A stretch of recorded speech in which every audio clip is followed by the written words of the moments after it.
Hello, everybody. It's the film Optimist, and today I'm talking about Lars and the Real Girl. What a weird plot. Okay, this guy, Lars Lindstrom, who is the textbook definition of socially inept, orders an anatomically correct sex doll and falls in love with her slash it.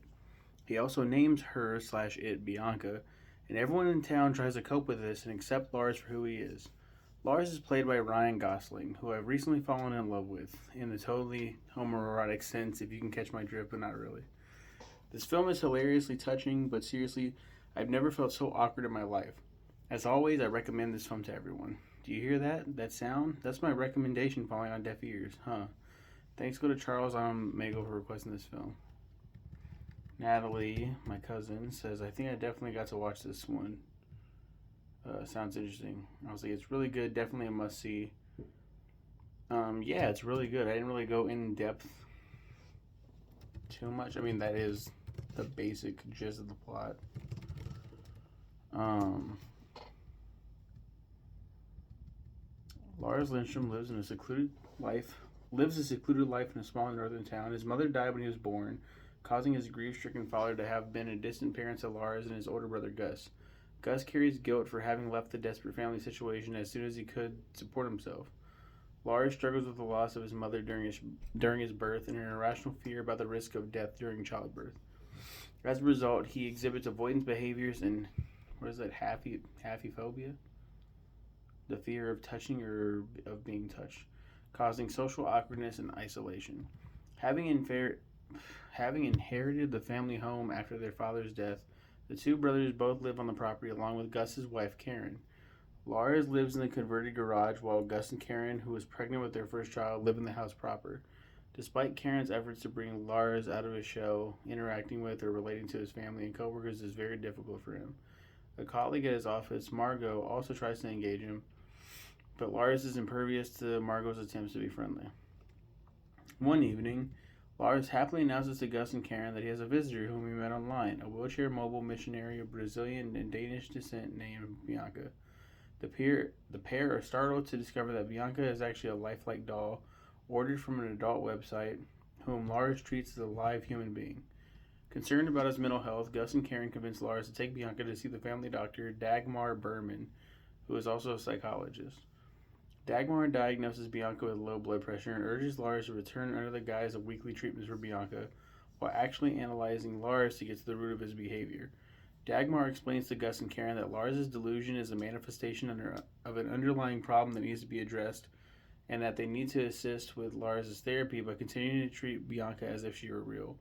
During this time, Margot has begun to date another coworker, which silently bothers Lars because, Lars actually likes Margot. Eventually, Lars introduces Bianca as his girlfriend to his coworkers and various townspeople. Sympathetic to Lars, the town inhabitants react to the doll as if she were real.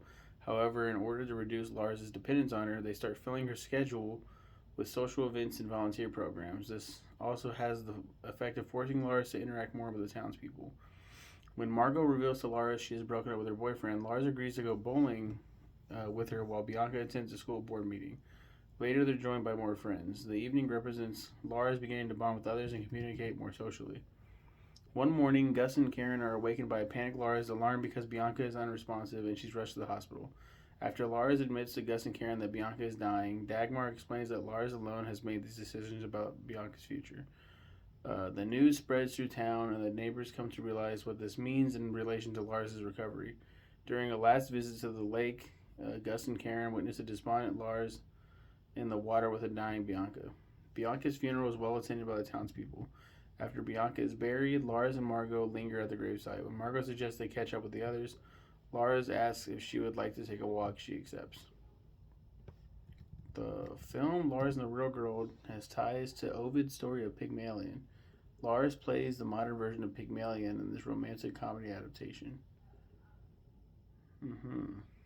I see. So this universally acclaimed, a lot of good reviews. I just read the entire. I should have been like spoiler alert, but I just read the entire thing. Some people give him shit, but he's ultimately a part of a good community, so they go along and they help and they go, they like Lars, and they want to help him. Lars is lucky. Before I started writing this review, this was back in 2013. So I wasn't really thinking about trans people at this time because I really didn't know much about trans people. But this is very similar to trans people, or at least in the outsider's perspective. People view them as sick and that they need help and go along with their delusions or whatever the fuck. And so it's not the perfect analogy, but like with the help that the doctor said treat him as if it's normal. And they do, and Lars benefits. My point being, treat trans people like fucking people because they are people. And then you realize, holy shit, they're actually like really fucking cool, I guess. They're not sick like Lars is here. Lars is deeply like mentally unwell and desperately needs help. But you see, they don't go in the movie, oh, this is bad. This is not good. We need to cut this shit out now and tell him, like, we need to be hard with him. This Bianca's not real. And I do think that does happen in the film. That they're like, Bianca's not real, dude. Bianca's not real. And he flips out. Because that's they go along and they help him, and it helps his process. I've talked to several trans people, and I've seen different perspectives, and what I was told by one of my trans friends, she said, some of us, we don't even know what we're going, like, we're trying to figure ourselves out as well. Like, nobody wants to be scrutinized. Nobody goes out of their way to be they're attention seeking. I mean, can you really justify that? Can you really look at somebody and say, oh, they're just seeking attention? Like, in what way? Like, why would people want to be hated? It doesn't make sense to me. It doesn't make sense to me. It doesn't jive with me that people just see horrible people and just judge immediately. I met several people in the community, and they're wonderful people. More loving and caring than some of my family members. Like, I'm going on a tangent here, but that's what this film makes me feel now. Like, it's such a good movie. It's such a good message in there. Don't fuck with this guy and mess him. Like, just go along with it, and he'll find his own way. He'll figure it out. It's great. It's a great message. It's a great film. It's a really, really well. And this is the same guy, I think, that requested Drive. He was just on a Ryan Gosling kick. He was like, you know what? Just... Who is this again? This is Charles. I almost said Carl. Charles on Omegle.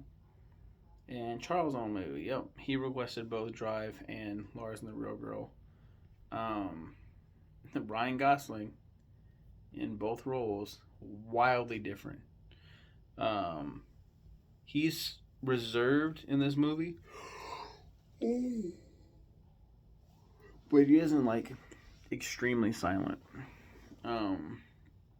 In Drive, he's very, very silent and quiet.